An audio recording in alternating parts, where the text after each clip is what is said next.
আমার জামাইকে ওই দিনই বিবাহের সময় ওই মজলিসে আমি বলছিলাম, তুমি যদি ভবিষ্যতে একাধিক বিবাহ আরো বিবাহ করতে পারো, তাহলে আমি তোমার কাছে আমার মেয়েকে বিবাহ দিব। আর যদি বলো যে না আমি আর বিবাহ করব না, সাহস পাই না, হিম্মত পাই না, তাহলে তোমার মতো কাপুরুষের কাছে আমি মেয়ে বিবাহ দিব না। মানে বিয়ের শুরুতেই তাকে ভয় দেখিয়ে দিয়েছেন? হয় না, বিয়ের সময় তার সাথে আমার চুক্তি হয়।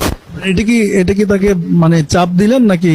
বলছি যে আমি তাহলে ভালো সুপুরুষ খুঁজবো, আমি আমার কোনো কাপুরুষের কাছে মেয়ে বিবাহ দিব না। যারা একাধিক বিবাহ করতে পারে তাদেরকে আমরা সুপুরুষ মনে করি, কারণ একাধিক বিবাহ করার জন্য সৎ সাহস, যেটা পুরুষত্ব দরকার হয়। তো তো সে বলছে যে না ইনশাল্লাহ আমি আরো বিবাহ করব, আমার মেয়েও মাসাল্লাহ রাজি। আবার আমার ছেলেকে যখন বিবাহ করাই, ওই সময় আমি আমার ছেলের বউ তাকে বলছি যে আমার ছেলে কিন্তু ভবিষ্যতে আরো বিবাহ করবে, কয়টা করবে আমি জানি না, তার সামর্থ্য অনুযায়ী সে করবে। সে বলছে যে আমার কোনো অসুবিধা নেই।